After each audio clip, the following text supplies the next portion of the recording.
This is Inside Indiana Business Radio for the morning of Thursday, May 16th, 2024. I'm Alex Brown. A mostly vacant campus in Bloomington will not become a microelectronics manufacturing and packaging facility as originally planned. Bob Patty, CEO of Chicago-based Enhanced Semiconductors, told the Monroe County Council this week the $152 million project is being discontinued after funding fell through. There's been a lot of money being put into semiconductor development in the U.S. and worldwide. We are disappointed that we were not able to get CHIPS funding, and there were some other avenues that were open to us that did not pan out also. The private funding at this point is very concerned that the huge investment made worldwide now in semiconductors may result in a glut in the market, and that has turned off a lot of the private investment. However, Patty said the company's planned operation at the Westgate 1 campus in Odin is still a go, with production set to begin next year. Eli Lilly and Company has entered into a settlement agreement with a South Carolina medical spa that was selling knockoff versions of its popular diabetes treatment Mounjaro and weight loss treatment Zepbound. The company says the agreement with Totality Medispa includes an undisclosed monetary payment. Lilly said it was concerned that the knockoff products could expose patients to serious health risks. In at least one instance, the product was nothing more than sugar alcohol, the drug maker said. According to a proposed final judgment filed in the case this week, Totality Medispa agreed to stop using Lilly's trademark product names in its advertising, marketing, sales, or promotions. A new franchise for staffing company GigWorks is opening in the South Bend Elkhart region. Matthew Welsh and Alyssa Veracali launched the franchise, which utilizes a mobile app to connect job seekers with employers. The duo expects the new venture to significantly impact local employment rates. Indiana is only the second state in which GigWorks operates, according to its website.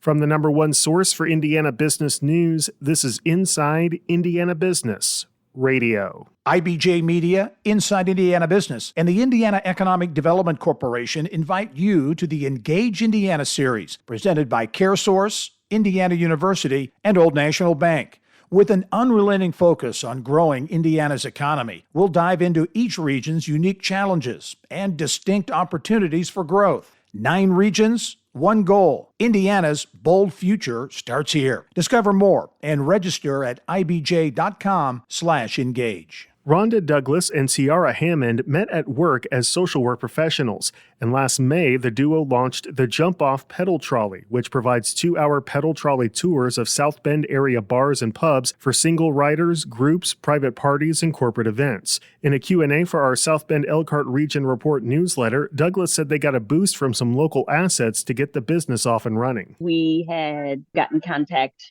with an entrepreneur boot camp through the University of Notre Dame. And so that also helped us to begin to bridge some of those business gaps that we were unfamiliar with, and also to be able to establish our network with other entrepreneurs, other folks who were familiar with the community, the footprint of the community, and then also being able to give us ideas. So the Notre Dame Entrepreneurs Boot Camp actually has been a tremendous help for us.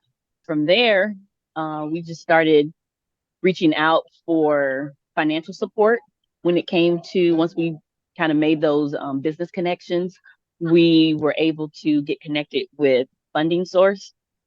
That's called CDFI, which is a community development financial institution.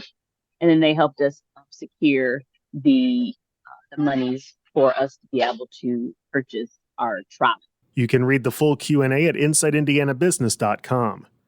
Despite a new casino opening last month, revenue from Indiana's casinos saw a year-over-year decline in April. However, analysts at PlayIndiana.com report the state's sports betting handle saw a major increase over the same month last year. Indiana's 13 casinos, including the new Terre Haute Casino Resort that opened April 5th, collected a combined $194.8 million in adjusted gross revenue last month, down 5% from April 2023. Indiana's sportsbooks, meanwhile, collected $393.9 million in wagers last month, up 23% from the previous year. That was driven largely by bets on basketball with the NCAA championship and the start of the NBA playoffs. However, the total was still 21% lower than March's near-record handle.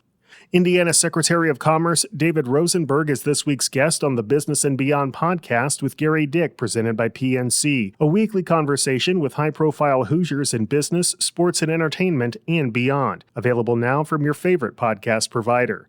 I'm Alex Brown for Inside Indiana Business Radio On Demand.